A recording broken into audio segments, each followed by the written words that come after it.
that. Can you guys hear the back of the room? Can you hear me back there? Hi. Well, yeah, it's beautiful. I mean, really, and, you know, what can I say? I mean, obviously, I'm very much honored to have been asked to say a few words, you know, at this event.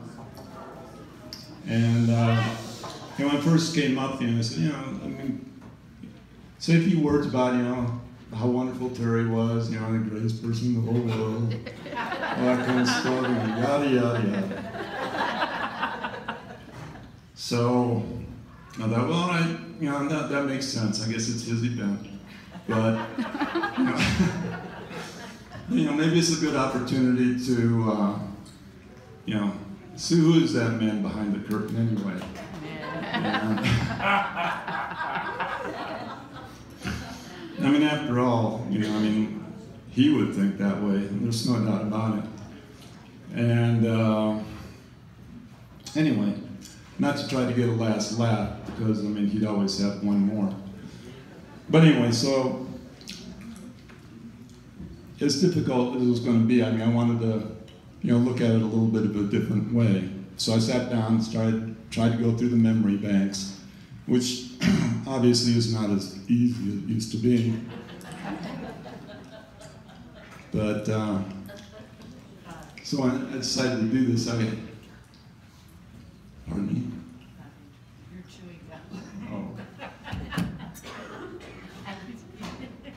There you go. The director.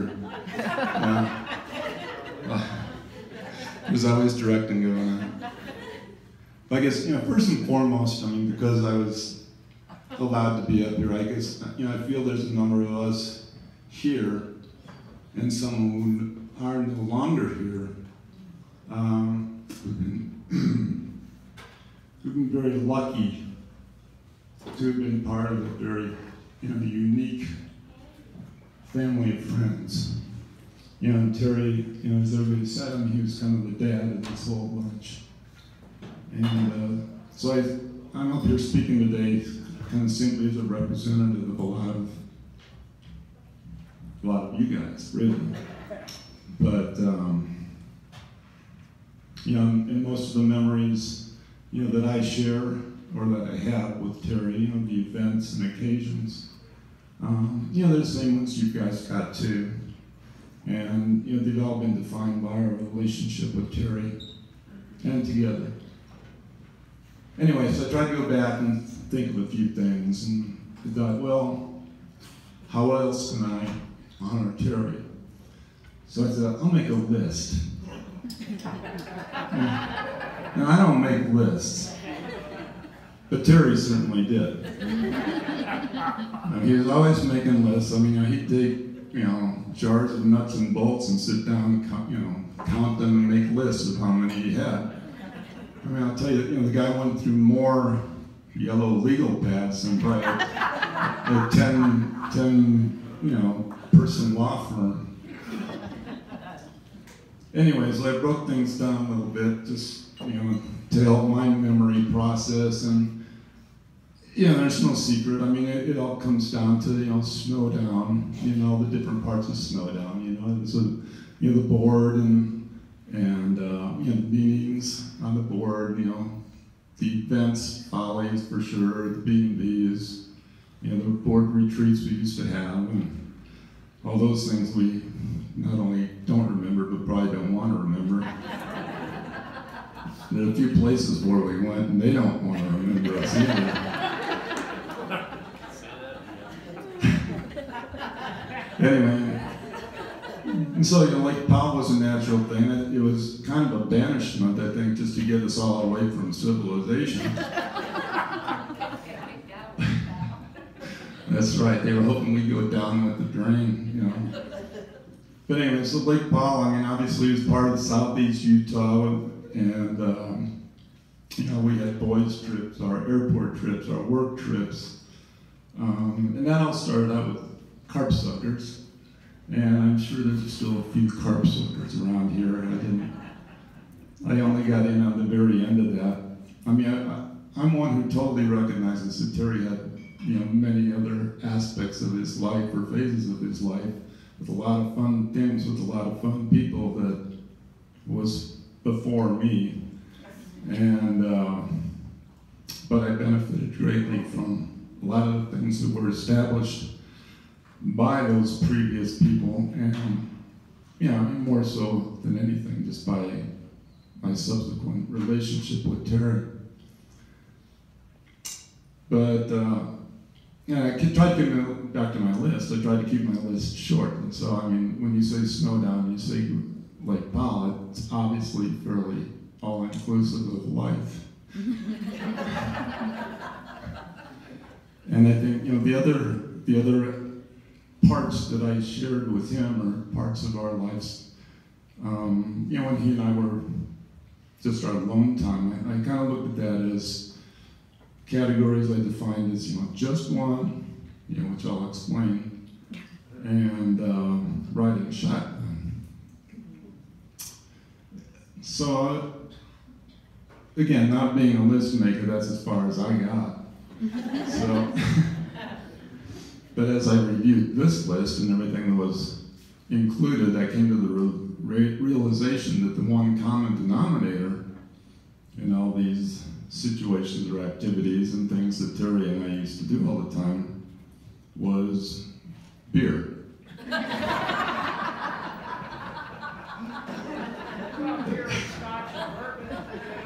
Well, it's primarily beer, but you're right.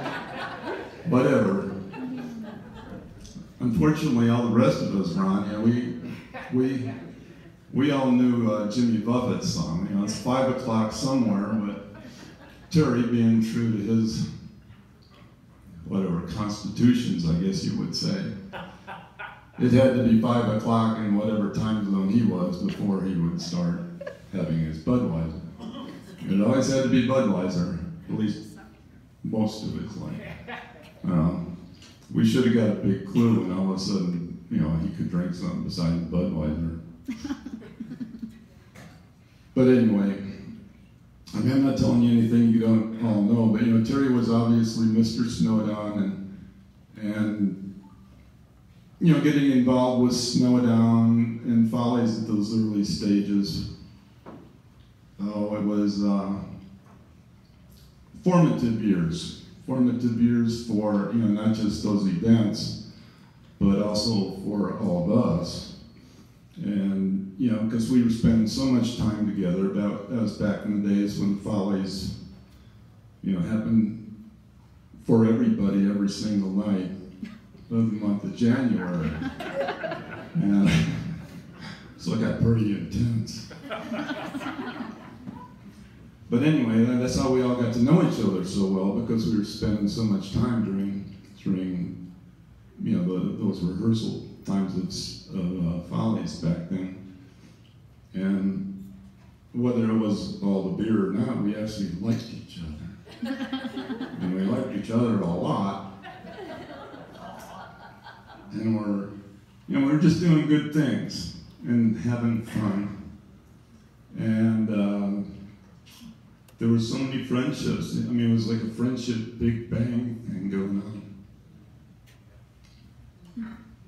Where, I don't know, it's just, the bursting of just the energy itself of these new relationships just being in party mode. And anyway, everybody had so much fun during Snowdown, and when Snowdown was over, it's like we weren't sick of each other, amazingly enough. So again, it all kind of drained down to Lake Powell. So we could just keep on doing it. Anyway, when Terry had his sunbum, it was a natural base, and other people had boats, and some other people wanted to get boats, and so we had many boats, and lots of people, and just had lots of fun. Do you remember the cat litter pail? The what? The cat litter pail. The cat litter pail. We had to poop in the cat litter pail because we filled up the tank in the sunboat. Oh my goodness. I think that's true. It's just whether it was by choice or not, I guess, huh? We have to talk about food. That's true. Aaron It's did not talk about food. yeah, that's true. That was one of his topics. Anyway, on a serious note, you know.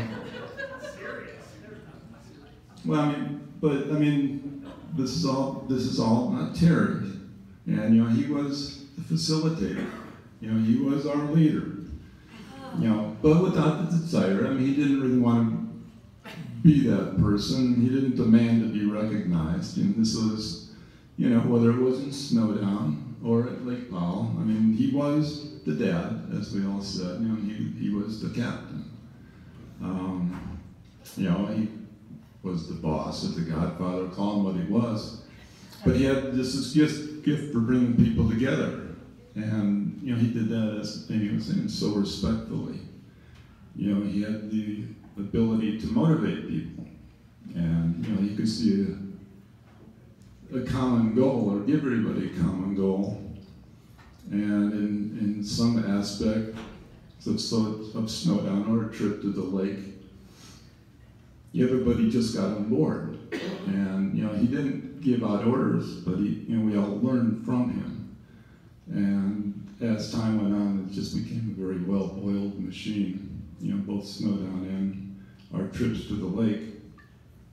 It was pretty, you know, amazing. I mean, you know, and this is a group thing. It really is. I mean, Terry was our leader, but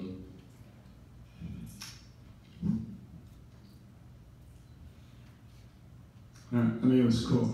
It was. Anyway, I should, you know, just get things going on in your head that kind of makes you choke up a little bit. Get back to a little bit of levity, I guess. I'll tell one of these stories that I'm sure a lot of the people who were there will remember this one. Anyway, we would do these, as the Lake Powell experience progressed, it became a Sandown Follies instead of Snowdown. It was Sandown Follies, and they're just Sandown trips. I guess it really wasn't Follies, even though, you know, I guess you could call it Follies. But it was very thematic. Every year we'd have a theme, and there'd be one night when everybody would get dressed up in that theme. You know, be it, I don't know, you know, safari or the pirates. That's where I'm going. The pirate one. The pirate one. And so we had this one trip when the theme was pirates, and you know, we were going down there in the middle of summer, and you know, it's like 110 degrees. So I mean, yeah, a lot of clothing wasn't required anyway. But you know, being the Snowdown creative bunch, you know, everybody had to bring costumes, and you know, we were hauling as much, you know, many swords and hooks and hats and stuff. Yes, we were cases of beer, it seemed like. You know. Anyway, so the last night, you know, when we'd have our gala event, everybody, you know, mid-afternoon, everybody goes out and starts working on their costumes, because, you know, it's all kind of, you know, get your duct tape and pieces of who know what. So Terry comes out, and he's got a paper plate and a can of black spray paint.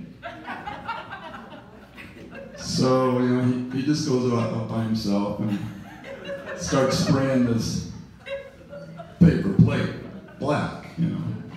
Of course, he's spraying half of the rock that he was doing this on too, but, you know, everybody's saying, well, you know, what are you doing there? Oh, I'm making my costume. All right. Yeah. Is there more to it? No. This is it. And so you kind of got to be a curiosity, you know, what exactly could this costume be that Terry's making out of a black paper plate? So everybody goes in, start putting all their costumes on, they come out, you know, you know, walking the plank and, you know, just having a great old time. And there's a lot of people here. And and this was a big trip. There was like 20-some people or something. So it's pretty crazy, and like I say, the rest of us didn't recognize what 5 o'clock meant. So we were well on our way. Anyway, Terry comes out finally out of the sun bum, and he's just got his paper plate kind of wrapped around his, his private parts, and nothing else on it. So, nice costume, Terry.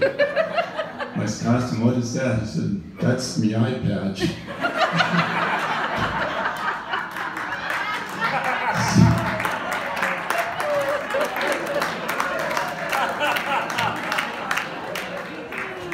Anyway, so yeah, I think he won the costume award that year. And actually, that was a lot of costume for some of those trips down there at times.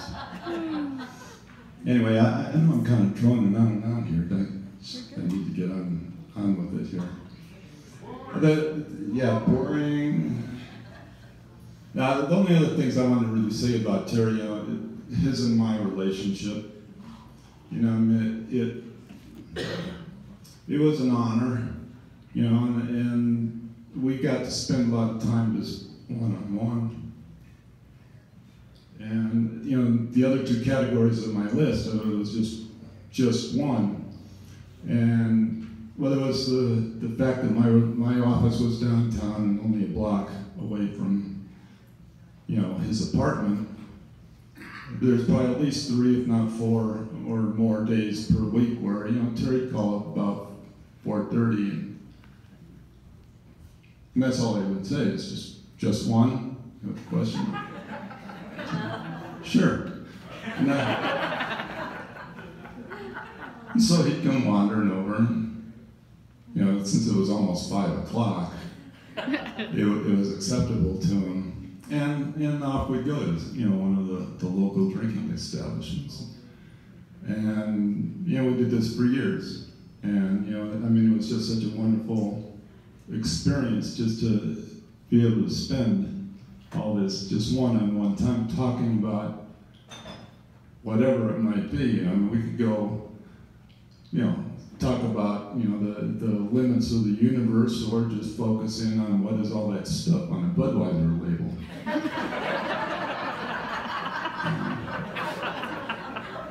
And that really was kind of the range of topics.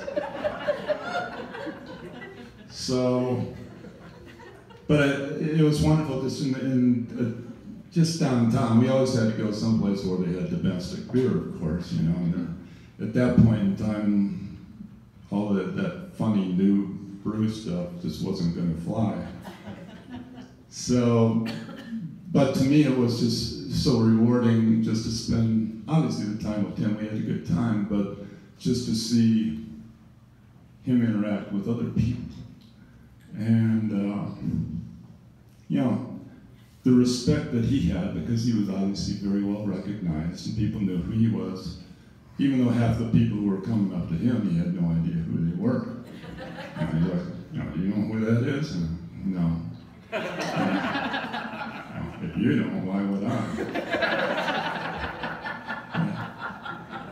But the bottom line was, even if he didn't know who these people were, he was totally respectful. And, as Amy said, if there was anything that he lived his life by, was respect. And it was just beautiful to watch. Just him being out there with people. And so that's kind of a public one-on-one thing. My other last point, I'm almost done here. And the last thing on my list was riding shotgun. And Terry went through a number of vehicles. I didn't. The first one that I was aware of that got left along the side of the road somewhere in southeast Utah was a Volkswagen Rabbit. Oh, yeah. Yeah. And so yeah, I think that just kind of got kicked off to the side of the road. And I think at that point then Terry got into the Vanna phases. And you know,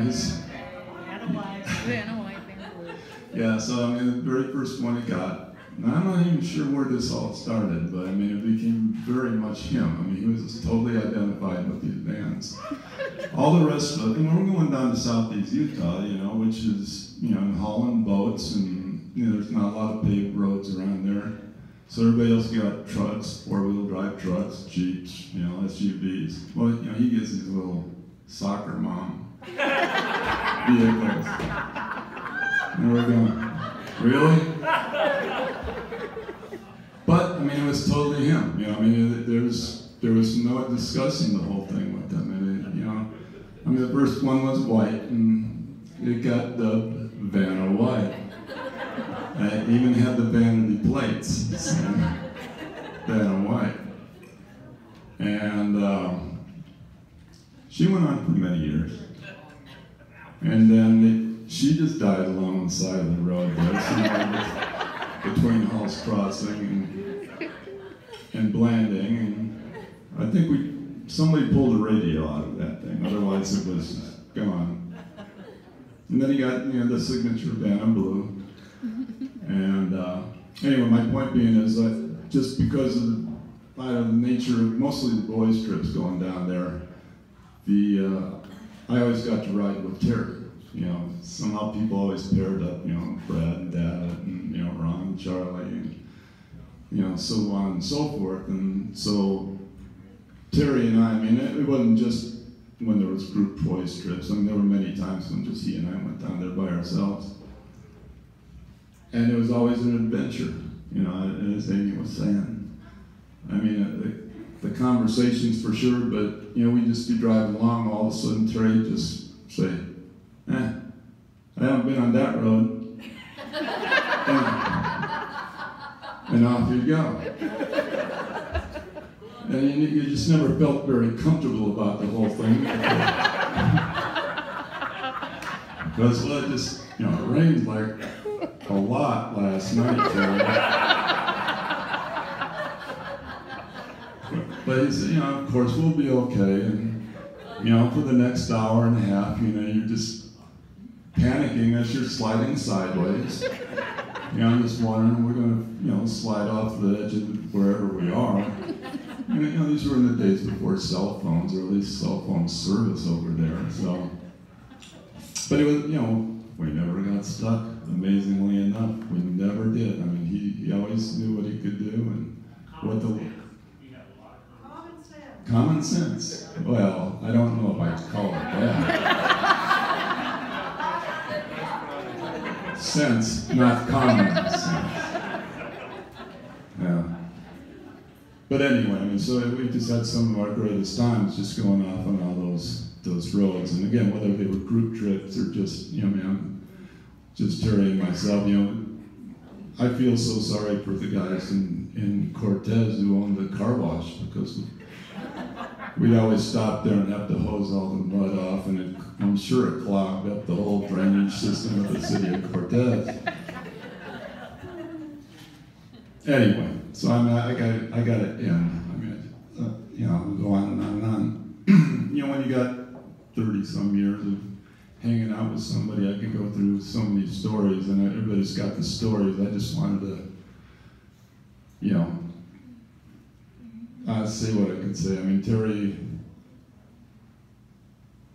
you know, was so special. I mean, that's so lucky, you know, to have him. Yes, indeed. And as I always said, I mean, he was so generous, and you know, whether it's one-liners or just, it was so important to him for everybody to have fun. And if he ever had to make a choice between, you know, making a buck or making somebody chuckle, I'd be the chuckle every time. And love the man.